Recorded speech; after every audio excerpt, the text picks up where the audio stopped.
ध्वनिर्वर्णा पदं वाक्यमित्यास्पदचतुष्टयम् यस्याः सूक्ष्मादिभेदे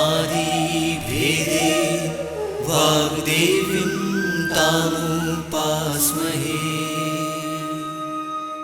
मध्य प्रदेश भोज मुक्त विश्वविद्यालय के तकनीकी विभाग का इलेक्ट्रॉनिक माध्यम निर्माण और शोध केंद्र EMPRC प्रस्तुत करता है समाजशास्त्र विषय पर आधारित ध्वनि कार्यक्रम सोरोकिन का सांस्कृतिक परिवर्तन का सिद्धांत, theory of cultural change of Sorokin.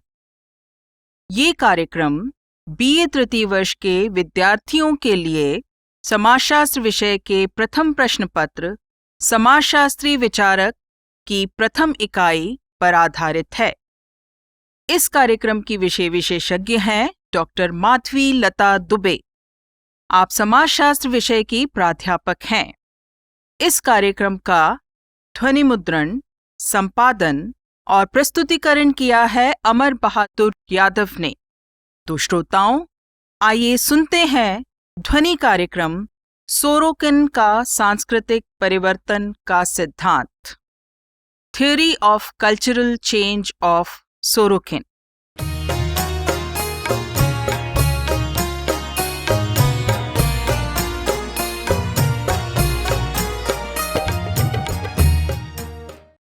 Madhya Pradesh Bhoj Mukt Vishwavidyalaya की BA तृतीय वर्ष समाजशास्त्र की कक्षा में आप सभी का स्वागत है।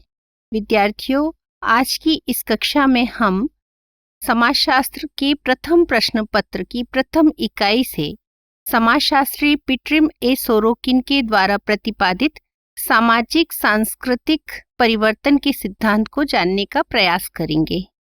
तो आज के इस व्याख्यान के माध्यम से आप समझ सकेंगे कि सोरोकिन ने सामाजिक सांस्कृतिक परिवर्तन के सिद्धांत को किस तरह से प्रतिपादित किया, इसके पूर्व सामाजिक सांस्कृतिक परिवर्तन या सामाजिक परिवर्तन के जो सिद्धांत रहे हैं उनका क्या आधार था, किस तरह से हम सामाजिक परिवर्तन के बारे में चर्चा कर सकते हैं, ये सारी बातें आप व्याख्यान के माध्यम से समझ सकेंगे।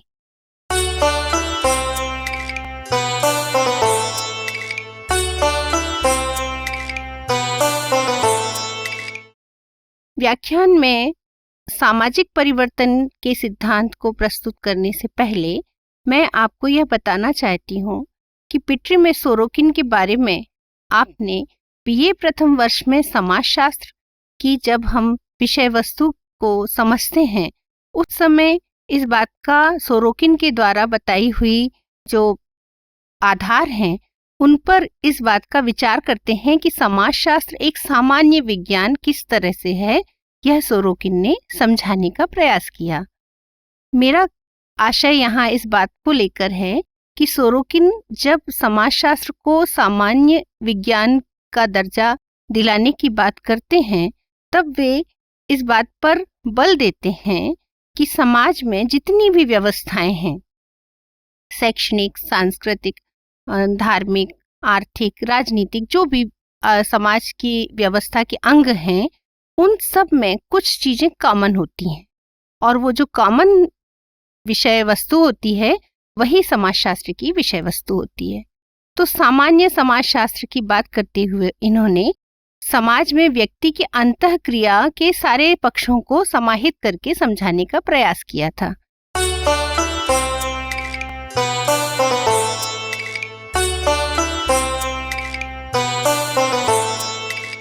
अब हम इस बात पर ध्यान दिलाना चाहते हैं कि सामाजिक परिवर्तन क्या है और सोरोकिन से पूर्व अलग अलग विद्वानों ने सामाजिक परिवर्तन को किस तरह से समझाया। संक्षेप में इस चर्चा के बाद हम समझ सकेंगे कि सोरोकिन किस तरह से सामाजिक परिवर्तन की बात को करते हैं। विद्यार्थियों, समाजशास्त्र में सामाजिक परिवर्तन की चर्चा प्रारंभ में जो विद्वानों ने की, जैसे आप कॉम्ट, स्पेंसर, इनके बारे में, दुर्खीम के विचारों को जब पढ़ेंगे तो आपको विदित होगा कि ये समाज के उद्विकासीय आधार पर सरल से धीरे धीरे जटिल होने की बात स्पेंसर करते हैं। एक सीधी रेखा में अगस्त काम्ट बात करते हैं कि समाज एक के बाद एक 3 अवस्थाओं से होकर गुजरा। दुर्खीम जो है वो यांत्रिक एकता से सावयवी एकता की बात करते हैं। ये सारी चीजें आपके पाठ्यक्रम की विषय वस्तु में शामिल हैं। बस आप इनको इस बात से समझने का प्रयास कीजिए कि समाज के परिवर्तन की बात को किस ढंग से विद्वानों ने समझाया। अब कतिपय विद्वान समाजशास्त्र में सामाजिक परिवर्तन और सांस्कृतिक परिवर्तन इनको अलग अलग करके समझते हैं। कुछ विद्वानों का यह मानना है कि समाज की संरचना में, समाज के संगठन के स्वरूपों में भिन्नता यदि आती है तो उसे सामाजिक परिवर्तन कहते हैं। और कुछ विद्वान ये कहते हैं कि संस्कृति के कारण समाज बदलता है। सामाजिक परिवर्तन और सांस्कृतिक परिवर्तन अलग अलग भी हो सकते हैं या एक ही है। ये जो है एक सोचने का विषय है, क्योंकि हम जब किसी समाज के सदस्य होते हैं तो उसमें हमारे रहने का ढंग हमारी संस्कृति होती है। तो संस्कृति अपनी अर्थ और उत्पत्ति में सामाजिक होती है। कैसे हम इसको अलग कर सकते हैं, यह विचार करने की बात है। तो समाजशास्त्रीय संदर्भ में सामाजिक और सांस्कृतिक परिवर्तन को हम यदि उसके कारण और परिणाम के आधार पर समझने का प्रयास करें तो जो अलग अलग विद्वानों ने अपने अपने तरीके से बातों को रखा, उसमें सोरोकिन का अपना एक अलग स्थान है, क्योंकि इन्होंने संस्कृति को अलग करके नहीं बल्कि सामाजिक सांस्कृतिक परिवर्तन को सम्मिलित करके समझाने का प्रयास किया।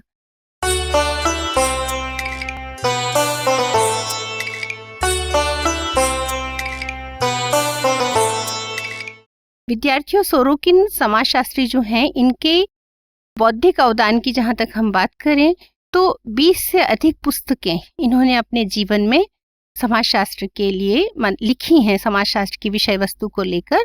और जो आज हम पढ़ने जा रहे हैं, यह सिद्धांत इन्होंने अपनी पुस्तक सोशल एंड कल्चरल डायनेमिक्स में लिखा है। सोरोकिन ने जो सामाजिक सांस्कृतिक परिवर्तन की बात की, उसके पहले हम देखते हैं कि सामाजिक परिवर्तन की जो तरीके हैं उनमें चक्रीय सिद्धांत की बात पेरेटो, स्पेंगलर वगैरह ने की। इनका ये मानना था कि कोई भी एक स्थिति आती है, फिर उसके बाद दूसरी नई स्थिति आती है, ये क्रम एक ऊपर नीचे की स्थिति में आता जाता रहता है। लेकिन सोरोकिन का ये कहना था कि परिवर्तन ना तो उद्विकासीय आधार पर और ना ही चक्रीय आधार पर, बल्कि परिवर्तन एक सामान्य रूप से, स्वाभाविक रूप से समाज में पैदा होता है और एक उतार चढ़ाव हम समाज में परिवर्तन के क्रम में देख सकते हैं। तो क्या है सामाजिक सांस्कृतिक परिवर्तन? आइए अब हम इस पर चर्चा करेंगे।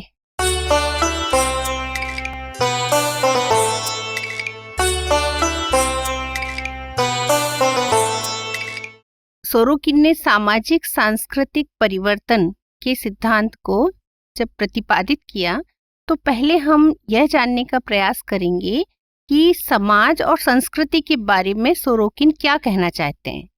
तो विद्यार्थियों, सोरोकिन के अनुसार समाज जो है वो परस्पर क्रिया करते हुए जो व्यक्तित्व हैं, यानी एक से अधिक व्यक्ति जब समाज में परस्पर अंतः क्रिया करता है तो उसका एक संपूर्ण योग समाज है, ऐसा उन्होंने कहा। और संस्कृति क्या है? तो संस्कृति से कहने का आशय उनका यह है कि संस्कृति सभी तरह के जो विचार हैं और जो वस्तुएं हैं उनकी संपूर्णता है, जिनका जब अंतः क्रिया करते हुए जो व्यक्ति हैं इनकी गतिविधियों में वो परिलक्षित होती है। यानी जो अंतः क्रिया कर रहे हैं समाज में व्यक्ति, उनके द्वारा चेतन या अचेतन रूप से जो भी प्रभाव दिखाई देता है समाज में, जो परिणाम निकल के आता है, जीने का जो ढंग निकल के आता है, वो संस्कृति है। तो समाज कैसे बना? अंतःक्रियात्मक संबंधों से।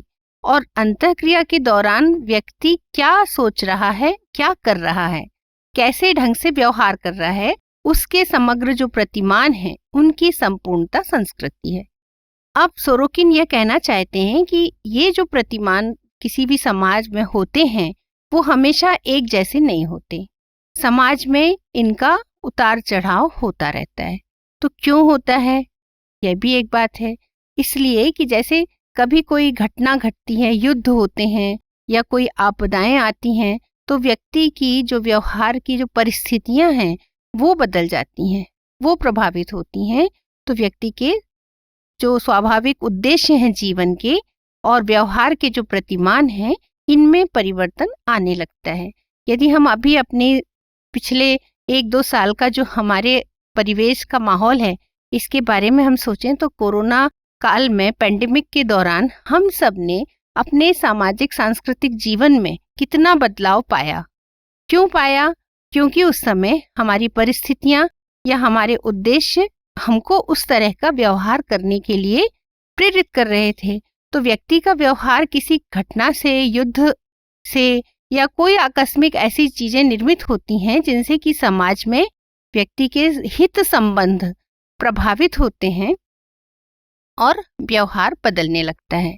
देखिए, सिद्धांत जो होते हैं वो किसी एक या 2 जगह के लिए नहीं बनते। सिद्धांत की जो विषय वस्तु है वो सभी समाजों पर लागू करने के लिए जो नियम होते हैं वो सब पर लागू किए जा सकते हैं। यानी सिद्धांत की सार्वभौमिक प्रकृति होती है। तो यदि परिवर्तन की बात है तो वो पूरी दुनिया में परिवर्तन उस आधार पर समझाने का प्रयास करेंगे। सोरोकिन ने यह बतलाया कि दुनिया के अलग अलग समाजों में संस्कृति के अलग अलग रूप दिखाई देते हैं। कभी भी ये रूप एक जैसे नहीं होते, इनमें आगे पीछे परिवर्तन होता रहता है। देखिए, कभी आपने मुर्गी का चूजा उसको चलते हुए देखा होगा। मुर्गी का जो छोटा बच्चा, नवजात बच्चा चूजा जब निकलता है तो वो आगे पीछे ऐसे जिगजैग करके चलता है, वो सीधा एकदम एक रेखा में नहीं चलता। ठीक इसी तरह से संस्कृति में भी किसी समाज में कोई विचार है, वो एक लंबे समय तक क्रियान्वित होने के बाद उसमें बदलाव आने लगता है, फिर वो दूसरी संस्कृति की तरफ प्रभावित होता है। तो ये परिवर्तन एक उतार चढ़ाव के क्रम में चलता रहता है। तो कैसे चलेगा और कौन सी संस्कृतियों की चर्चा की सोरोकिन ने, अब हम इस पर विचार करते हैं।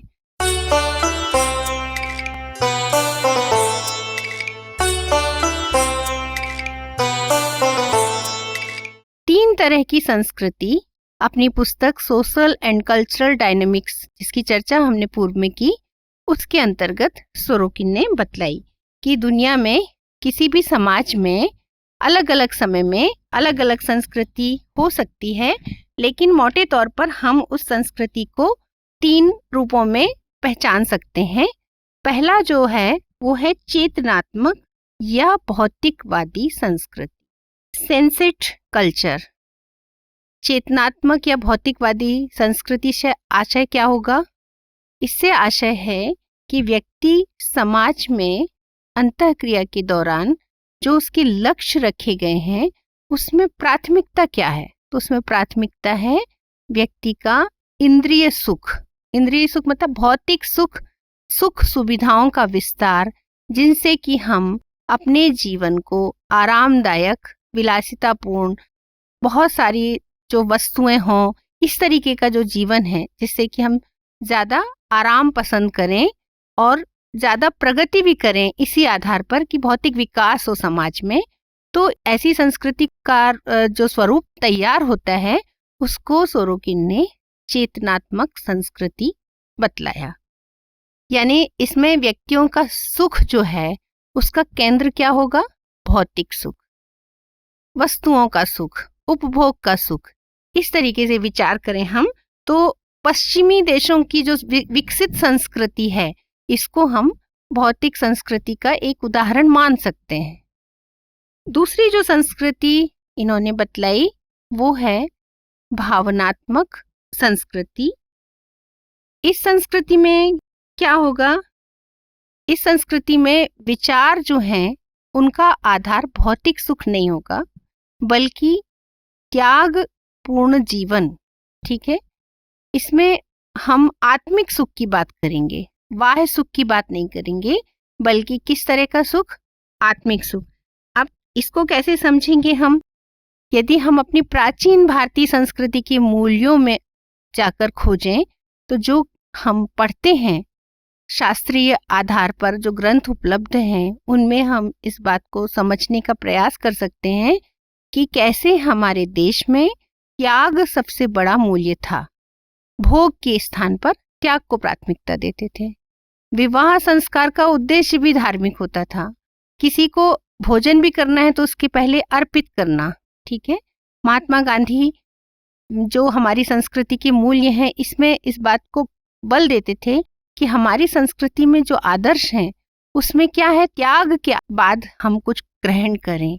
तो जो संस्कृति जिसमें कि आत्मिक सुख, ठीक है, आत्मज्ञान प्राप्त करना और किसी भी बाह्य आडंबर या बाह्य भौतिक सुख भोग विलास को केंद्रित न करना, ऐसे मूल्य शामिल होते हैं तो उसे आइडिशनल या भावनात्मक संस्कृति के रूप में समझ सकते हैं। तीसरा जो प्रकार सोरोकिन ने बतलाया वो है आदर्शात्मक या विवेकपूर्ण संस्कृति, आइडियलिस्टिक कल्चर। अब ये आदर्शात्मक संस्कृति क्या हो सकती है? तो ये ऐसा प्रकार है जिसमें ना तो चरम स्थिति भौतिक सुखों की है और ना ही चरम स्थिति आत्मिक सुख की, बल्कि इसमें मिला जुला प्रभाव देखने को मिलता है। यानी आवश्यकता है उसकी पूर्ति के लिए हम भौतिक सुखों के लिए भी प्रबंध करेंगे, इच्छाएं रखेंगे और साथ में हम आत्मज्ञान या अपने जो पारलौकिक सुख हैं उसके लिए भी प्रयास करेंगे। तो ये दोनों का मिक्स जो एक प्रकार होगा जिसमें दोनों ही संस्कृति के जो गुण हैं वो सम्मिलित रूप से दिखाई देंगे, ऐसे व्यवहार से उत्पन्न संस्कृति आदर्शात्मक या विवेकपूर्ण संस्कृति के रूप में पहचानी जाती है। प्रायः अभी समाजों में जो स्थिति है उसमें हम यही देखते हैं कि ना तो पूर्ण रूप से कोई भौतिक है, ना कोई पूर्ण रूप से आध्यात्मिक या भावनात्मक स्तर पर जीवन जी रहा है, बल्कि तार्किक आधार पर हम अपने जीवन के तरीकों या हितों को पूरा करने के लिए सोचते हैं, विचार करते हैं।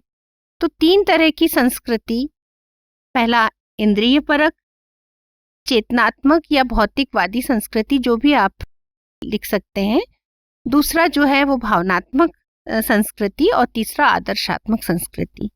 सोरोकिन ये कहते हैं कि ये तीनों ही संस्कृतियों में परिवर्तन ऐसा नहीं है कि एक संस्कृति समाप्त हुई तो दूसरी शुरू हो रही है, दूसरी से तीसरी। कोई भी संस्कृति में कहीं से भी आना जाना हो सकता है। एक सीमा तक भौतिक सुखों की प्राप्ति के बाद व्यक्ति उनसे ऊब जाते हैं तो वो आत्मिक सुख की तरफ बढ़ने लगते हैं, और आत्मिक सुख ज्यादा प्राप्त करने के बाद जीवन में यदि नीरसता ऐसा कुछ आने लगती तो भौतिक सुखों की तरफ आगे बढ़ने लगते हैं। तो ये एक तरीके से आना जाना, उतार चढ़ाव चलता रहता है। यही परिवर्तन, हमारे व्यवहार का जो परिवर्तन है, यही परिवर्तन समाज में जब घटित होता है तो सामाजिक परिवर्तन होता है। तो तात्पर्य कहने का यह है कि सोरोकिन इस बात को समझाना चाहते हैं कि सामाजिक सांस्कृतिक परिवर्तन समाज में स्वतः अपने आप जो है उत्पन्न होता है, और उसकी परिस्थितियां समाज में जब बनती हैं तो व्यक्ति के उद्देश्य या व्यवहार में बदलाव आने लगता है, और जब यह व्यवहार हमारे जीवन के प्रतिमानित व्यवहार का हिस्सा बन जाता है तो परिवर्तन दिखाई देने लगता है।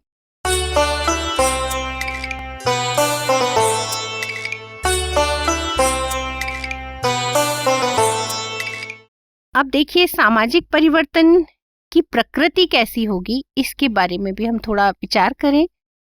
सोरोकिन ने अपने सिद्धांत में इस बात को समझाने पर बल दिया है कि सामाजिक परिवर्तन उतार चढ़ाव के आधार पर होता है, लेकिन ये उतार चढ़ाव कहाँ देखने मिलेगा? तो ये उतार चढ़ाव जीवन के जितने पक्ष होते हैं, यानी हमारा साहित्य, कला, धार्मिक विश्वास, रीति रिवाज, शिक्षा, जो भी है, उन सब में आपको यह विचार दिखाई देंगे। आप इन सभी में परिवर्तन को देखेंगे। तो सामाजिक परिवर्तन की प्रकृति एक निश्चित सीधी रेखा में नहीं होती, ना तो सामाजिक परिवर्तन चक्रीय आधार पर होता है, बल्कि परिवर्तन जो है वो एक उतार चढ़ाव का क्रम है और ये स्वाभाविक रूप से होता है। दूसरी बात ये कि इन्होंने 3 संस्कृतियों को बताने के साथ सीमाओं का नियम प्रस्तुत किया। सीमाओं का नियम मतलब ऐसा इन्होंने बतलाया कि 2 सांस्कृतिक छोर होते हैं। एक सीमा तक हम किसी व्यवहार को कर रहे हैं तो उसका एक सीमा तक आगे बढ़ेंगे, फिर उसके बाद दूसरी संस्कृति के विचारों से प्रभावित होकर उस तरफ आगे बढ़ने लगेंगे। और ये जो परिवर्तन है ये अनियमित दिशा में होगा, यानी कोई इसका कोई फिक्स दिशा नहीं है कि अब ये कहाँ तक जाएगा, कहीं भी जा सकता है। जैसा हमारे उद्देश्य होंगे, जैसी हमारी आवश्यकताएं होंगी, प्रभाव होगा, वैसा ये बदलता जाएगा। खास बातें यदि हम देखें पूरे सिद्धांत को समझने के बाद तो ये निकल के आती हैं कि सामाजिक परिवर्तन का जो तात्पर्य है वो उतार चढ़ाव की एक प्रक्रिया है जो हमें संगठन में भी, विघटन में भी, समाज के पुनर्गठन में भी, कहीं भी आप देख सकते हैं ये उतार चढ़ाव आपको दिखाई देगा।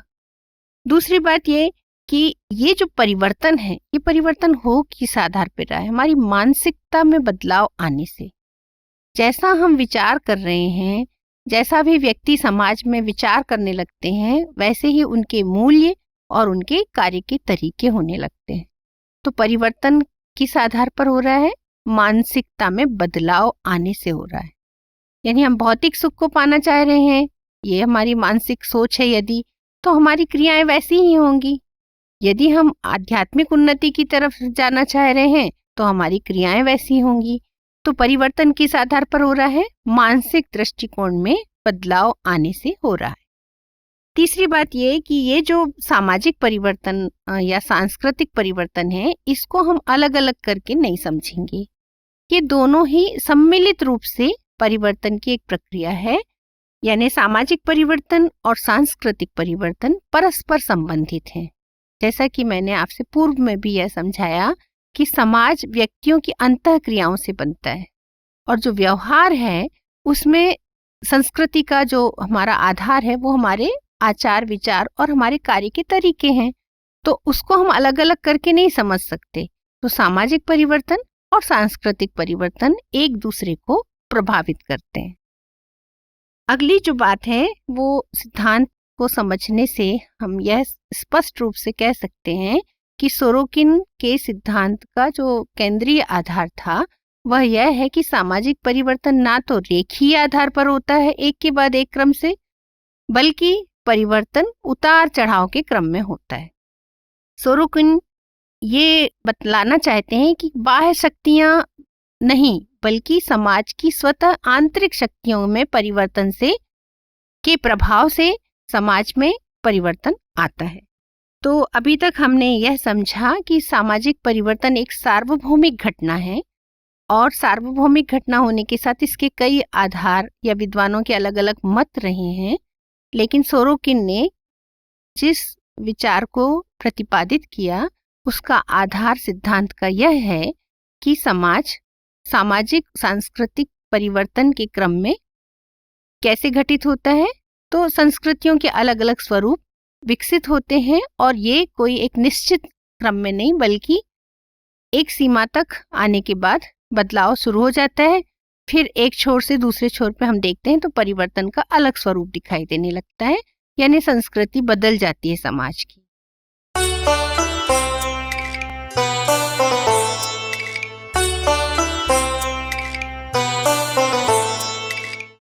तो विद्यार्थियों, इस सिद्धांत की कुछ आलोचनाएं भी की गई। जैसे कतिपय विद्वान इस बात को आपत्ति दर्ज करते हैं कि सीमा का अभिप्राय क्या है, किस सीमा तक आगे बढ़ना, किस सीमा तक आगे नहीं बढ़ना, कौन सा छोर कहाँ खत्म हो रहा है, ये तो क्लियर नहीं है। लेकिन सिर्फ इतना कह देने से पर्याप्त नहीं होता।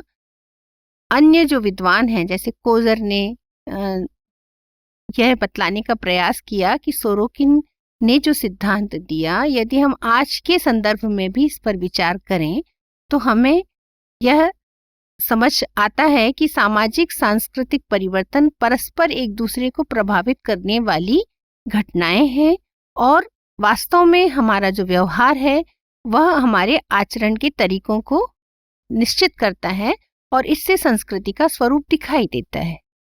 तो चेतनात्मक संस्कृति यानी भौतिकवादी संस्कृति, और एक त्यागपूर्ण संस्कृति, और एक मिक्स संस्कृति जो है मिश्रित रूप से हम देख सकते हैं। तार्किक आधार पर व्यक्ति जब जीवन जीने के लिए प्रेरित होता है तो ऐसे रूप तो हमको समाज में देखने मिलते हैं, और हम पुराना साहित्य पढ़ के भी समझ सकते हैं कि ऐसा समाज रहा होगा कभी।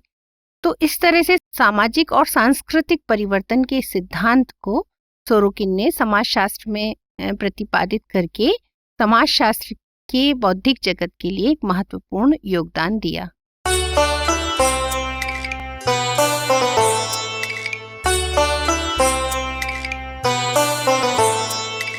आज के इस व्याख्यान के पश्चात विचार करने और कार्य करने के लिए कुछ प्रश्नों पर हम यहाँ चर्चा कर रहे हैं। जैसे सोरोकिन के बारे में आपने जाना तो इन्होंने समाजशास्त्र को किस तरह का विज्ञान बतलाया है। तो इसके बारे में मैंने व्याख्यान के पूर्व में ही आपको यह बतलाया कि बीए प्रथम वर्ष में जब हम समाजशास्त्र को पढ़ते हैं तो उस समय सोरोकिन के द्वारा दिए गए विश्लेषण समन्वयात्मक संप्रदाय के अंतर्गत सोरोकिन ने समाजशास्त्र को सामान्य विज्ञान का दर्जा दिया। यानी उन्होंने यह माना कि समाज में जो गतिविधियां होती हैं, जो भी क्रियाएं होती हैं, इनका सम्मिलित प्रभाव होता है और इसलिए हम एक सामान्य विषय वस्तु का अध्ययन कर सकते हैं जिसे हम समाजशास्त्र कह सकते हैं, और इसीलिए समाजशास्त्र एक सामान्य विज्ञान है। सामाजिक सांस्कृतिक परिवर्तन का जो सिद्धांत प्रतिपादित किया सोरोकिन ने, यह उनकी किस पुस्तक में है? तो उनकी अनेक किताबें हैं, 20 से अधिक पुस्तक उन्होंने लिखी, लेकिन सोशल एंड कल्चरल डायनेमिक्स में उन्होंने इस सिद्धांत का प्रतिपादन किया। संस्कृति और समाज, इनके सम्मिलित प्रभाव के आधार पर सामाजिक परिवर्तन की बात की। तो संस्कृति के जो प्रकार बतलाए हैं, यदि आपसे यह पूछा जाए कि संस्कृति के जो 3 अलग अलग स्वरूप सोरोकिन ने समझाए, उसमें चेतनात्मक या भौतिकवादी संस्कृति में किस तरह का लक्ष्य होंगे, तो इसका उत्तर आप उदाहरण के साथ भी स्पष्ट कर सकते हैं कि चेतनात्मक संस्कृति या भौतिकवादी संस्कृति में व्यक्ति के जीवन मूल्य व्यक्तिगत आधार पर यदि हम देखें तो व्यक्तिवादी होता है।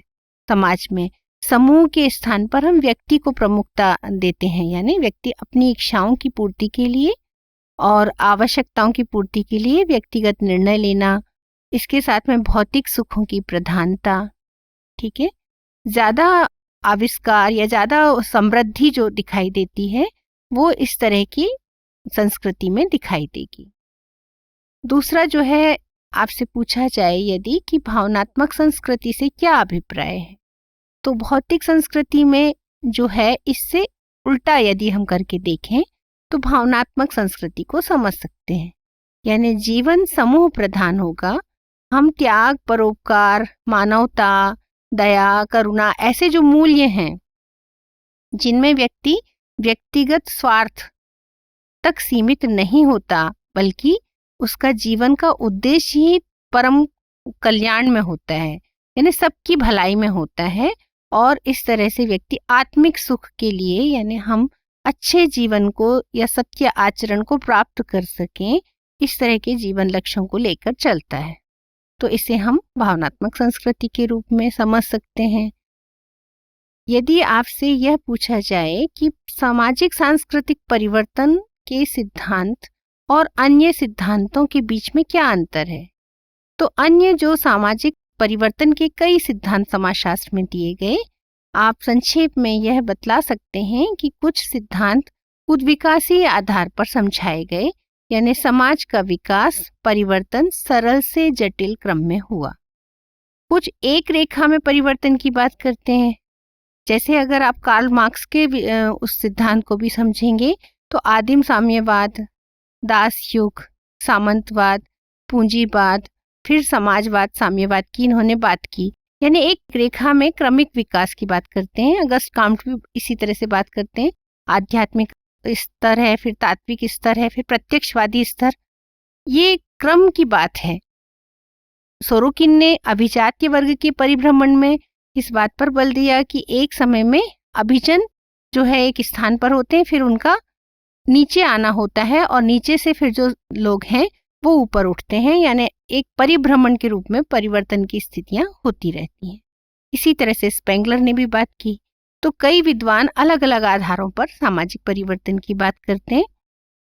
एक और विद्वान लेस्ली वाइट हुए, जिन्होंने यह कहा कि समाज में परिवर्तन को यदि हमें समझना है तो किसी समाज में ऊर्जा के साधनों पर किसका कितना नियंत्रण है, उतना उसमें परिवर्तन दिखाई देगा, उतना विकास दिखाई देगा।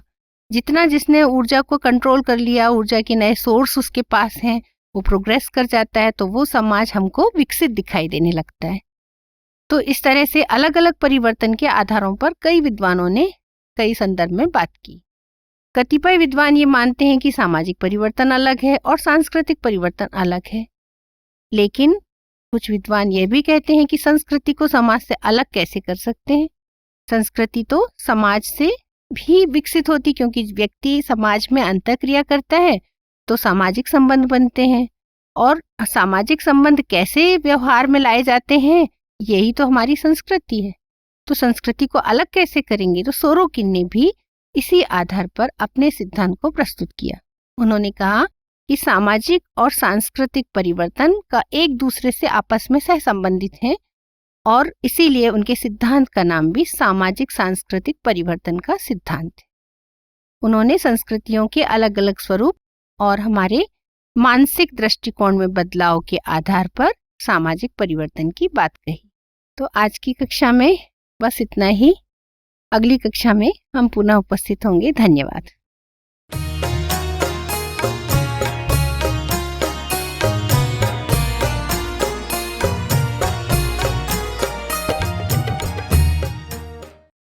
अभी आप सुन रहे थे बीए तृतीय वर्ष के विद्यार्थियों के लिए समाजशास्त्र विषय पर आधारित ध्वनि कार्यक्रम सोरोकिन का सांस्कृतिक परिवर्तन का सिद्धांत, theory of cultural change of Sorokin.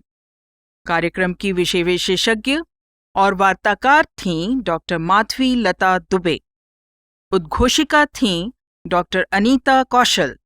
कार्यक्रम समन्वयक थे तरुण सेन, और इस कार्यक्रम का ध्वनि मुद्रण, संपादन और प्रस्तुतिकरण किया अमर बहादुर यादव ने। ये ध्वनि कार्यक्रम मध्य प्रदेश भोज मुक्त विश्वविद्यालय के तकनीकी विभाग के इलेक्ट्रॉनिक माध्यम निर्माण और शोध केंद्र EMPRC द्वारा निर्मित किया गया।